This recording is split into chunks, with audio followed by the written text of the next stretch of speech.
It's said that an avalanche starts with just a few small stones. In West Point, Mississippi, a young girl has proved to be the start of something big. The Elizabeth A. Howard 4-H Therapeutic Riding and Activity Center was built last year because of its namesake. The center is making an impact on the lives of the area's young people regardless of their abilities. Farmweek's Amy Taylor first brought us this story last fall. After the story, we'll have information if you'd like to volunteer or know of some young person who could benefit from the program. New opportunities for recreation, educational programs, and training courses are available following the creation of the Elizabeth A. Howard 4-H Therapeutic Riding and Activity Center. Mississippi State University Extension's 4-H Therapeutic Riding Program helps young people and adults with disabilities and is one of many programs to use the facility.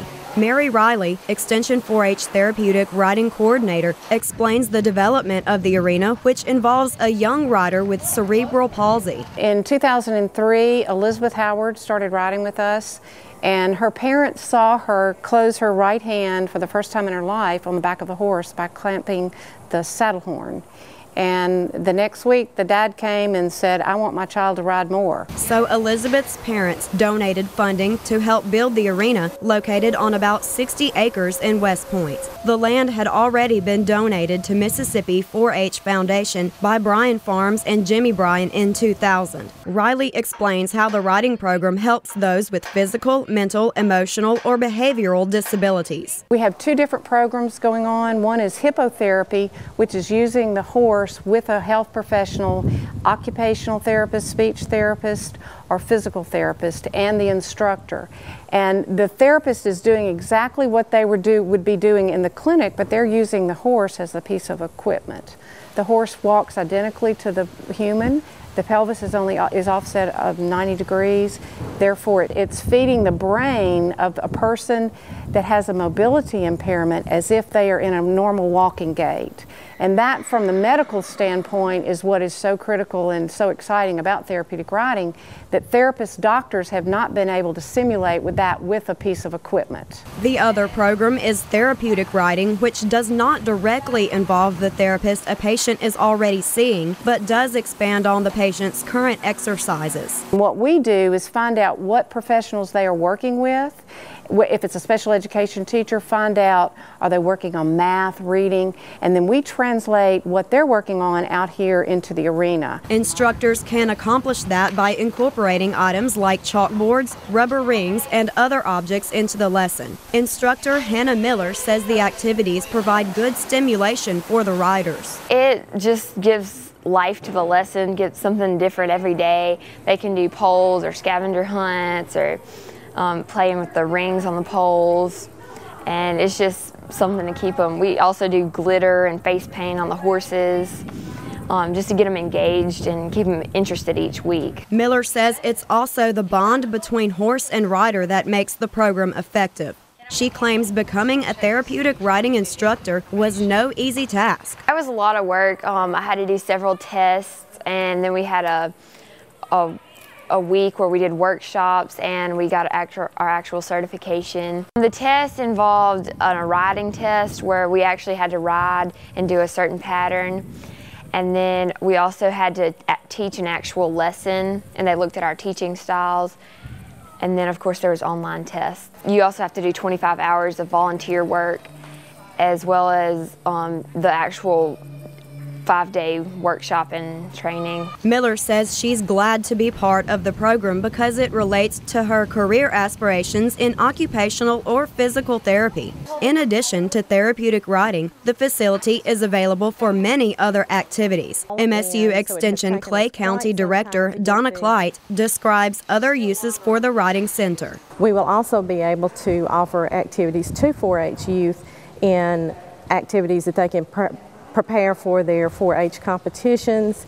We will be able to use the facility, other parts of this property, for an ASI certified training center for ATV safety. We also have acreage that will allow 4-H shooting sports practice in archery and things of that nature. Of course, we won't be coming out here with shotguns and rifles with horses and things, but we will be able to offer activities such as archery practice and preparing for competitions in 4-H. We're very excited that we're actually getting to begin to use the facility. We will have some environmental education facilities set up so that we can take school youth and other groups out on walking trails, help them identify plants and animals and all different types of things on the walking and riding trails. In addition, Clyde says the arena will be able to host the annual Safety Day programs that reach about 500 to 600 youth. Larry Alexander, ATV Safety Rider Course Coordinator, talks about the safety training at the facility. After they get familiar with their machine, we do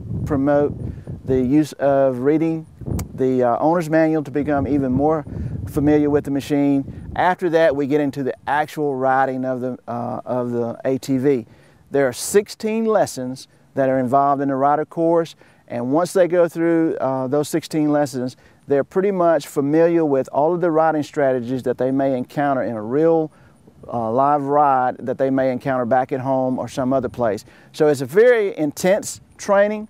And we don't spend a lot of time as a talking head. This is an opportunity for them to be on the machine. Alexander says adults can also take the course. In addition to holding MSU Extension and 4-H activities, the Riding Center collaborates with the City of West Point and Clay County to allow non-extension activities. Donna Clyde explains what to do to apply for non-extension use of the property. Any group that is not extension-based or a 4-H youth group would need to contact the Clay County Extension Office for information and paperwork on how to apply to use the facilities.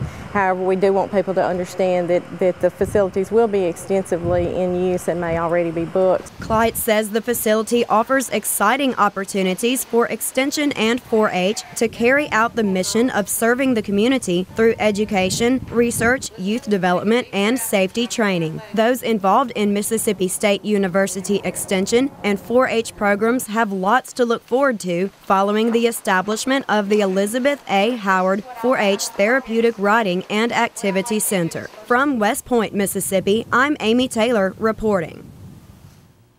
You can watch this story again on our Farm Week website, Facebook page, or our YouTube channel. The website address is farmweek.msucares.com. We'll also have links and phone numbers if you would like to get involved in therapeutic riding.